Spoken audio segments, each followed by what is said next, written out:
नमस्कार, मी अर्चना पाटील. पुन्हा एकदा मुख्यमंत्री माझी लाडकी बहीण योजनेसंदर्भातील नवीन अपडेटसह आपल्या सगळ्यांचं स्वागत करते.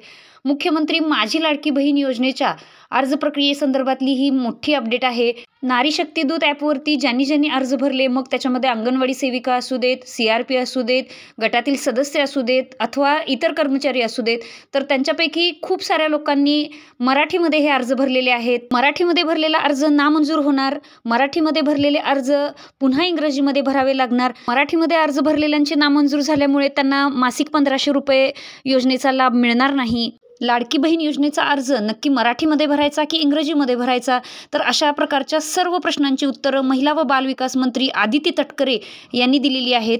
महिला व बालविकास विभागानं या प्रश्नावरती काय खुलासा दिलेला आहे, तर तो आपण आता सविस्तर पाहूया.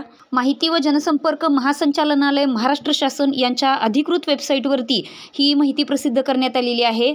यामध्ये मुख्यमंत्री माझी लाडकी बहीण योजनेचे मराठीमधील अर्ज नामंजूर होणार नाहीत अशी स्पष्ट सूचना महिला व बालविकास मंत्री आदिती तटकरे यांनी दिलेली आहे. पाहूया सविस्तर ही सूचना काय आहे.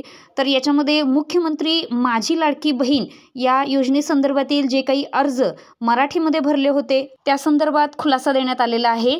2 ऑगस्ट 2024 रोजी ही माहिती प्रसिद्ध करण्यात आलेली आहे. याच्यामध्ये मुख्यमंत्री माझी लाडकी बहीण योजनेला राज्यात उत्तम प्रतिसाद मिळत आहे आणि या योजनेसाठी मराठीमध्ये जे काही अर्ज करण्यात आले होते तर त्या पात्र महिलांचे मराठी भाषेतले अर्ज देखील ग्राह्य धरले जातील अशा पद्धतीने सूचना देण्यात आलेल्या आहेत.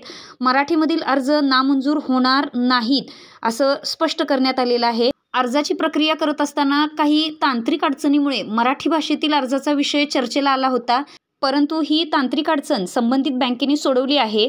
त्यामुळे मराठीमध्ये केलेले अर्ज स्वीकारले जाणार आहेत. मराठीतील अर्ज नामंजूर किंवा अमान्य होणार नाहीत. तसेच मराठीमधील अर्ज पुन्हा इंग्रजी भाषेत करावे लागतील अशा प्रकारचा अपप्रचार पसरविण्यात येत आहे. अशा कोणत्याही अपप्रचाराला पात्र महिला अर्जदारांनी बळी पडू नये. मराठीत केलेले अर्ज पुन्हा इंग्रजी भाषेत करण्याची कोणतीही आवश्यकता नसल्याचे स्पष्ट करण्यात आलेले आहे. त्यामुळे भाषेची कोणतीही अडचण नाही. मराठीमध्ये अर्ज केलेल्या बहिणींनी घाबरण्याची काही आवश्यकता नाही. पात्र लाभार्थ्यांचे अर्ज कोणत्याही भाषेत असतील तरीही ते निश्चितच मंजूर होतील. काही पात्र लाभार्थी महिलांच्या बँक खात्यावरती 1 रुपया जमा झालेला आहे.